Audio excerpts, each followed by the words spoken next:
ഈ കാര്യങ്ങളൊക്കെ ഇങ്ങനെയുള്ള ജോലിയിൽ തുടരുന്ന പുരുഷന്മാർ പ്രത്യേകം ശ്രദ്ധിക്കുക. പുരുഷന്മാർ ചെയ്യുന്ന ചില ജോലികൾ അവരുടെ ബീജങ്ങളുടെ ക്വാളിറ്റി കുറയ്ക്കുക, ബീജങ്ങളുടെ മോട്ടിലിറ്റി കുറയ്ക്കുക, ചില പുരുഷന്മാരിൽ അസൂസ്പെർമി അല്ലെങ്കിൽ ബീജങ്ങൾ ഒട്ടും ഇല്ലാത്തൊരു സാഹചര്യങ്ങൾക്കും കാരണമാവുന്നുണ്ട്. ഈ ജോലികൾ ഏതൊക്കെയാണെന്ന് നമുക്ക് നോക്കാം. ഉയർന്ന താപനിലയിലുള്ള മെഷീനറീസിന്റെ അടുത്ത് വർക്ക് ചെയ്യുന്ന പുരുഷന്മാർ, അതുപോലെ തന്നെ വെൽഡിംഗ് ജോലി ചെയ്യുന്ന പുരുഷന്മാർ, പുരുഷ വൃഷ്ണങ്ങൾ കൃത്യമായിട്ട് ഫംഗ്ഷൻ ചെയ്യണമെന്നുണ്ടെങ്കിൽ ശരീരത്തിന്റെ ടെമ്പറേച്ചറിനേക്കാളും 2 ഡിഗ്രി സെൽഷ്യസ് എങ്കിലും കുറഞ്ഞിട്ടുള്ള രീതിയിലുള്ള ഒരു ടെമ്പറേച്ചർ വൃഷ്ണങ്ങളിൽ ആവശ്യമാണ്.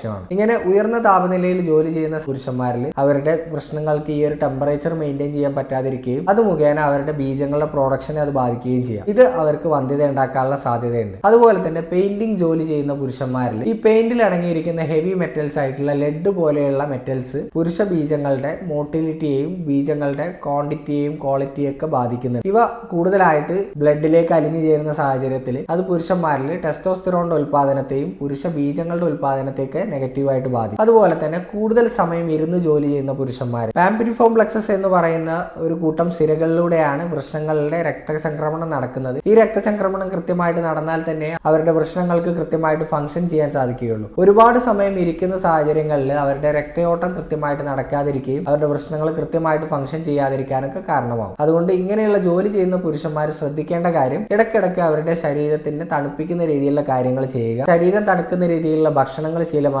ധാരാളമായിട്ട് വെള്ളം കുടിക്കുക. ഒരുപാട് സമയം ഇരുന്ന് ജോലി ചെയ്യുന്ന ആളുകളാണെങ്കിൽ ഇടയ്ക്കെങ്കിലും എണീറ്റ് നടക്കുവാനും അതുപോലെ തന്നെ ചെറിയ ചെറിയ എക്സസൈസുകളും ശീലമാക്കുക. ലൂസ് ആയിട്ടുള്ള അണ്ടർ ഗാർമെന്റ്സ്, അതോടൊപ്പം തന്നെ ലിനൻ അല്ലെങ്കിൽ ബനിയൻ ടൈപ്പ് ക്ലോത്തിങ്ങുകളൊക്കെ ഉപയോഗിക്കാൻ ശീലിക്കുക. പെയിന്റിംഗ് ജോലി ചെയ്യുന്ന ആളുകളാണെങ്കിൽ കൃത്യമായിട്ട് മാസ്ക് ഒക്കെ ഉപയോഗിച്ചിട്ട് ജോലി ചെയ്യാൻ ശ്രദ്ധിക്കുക.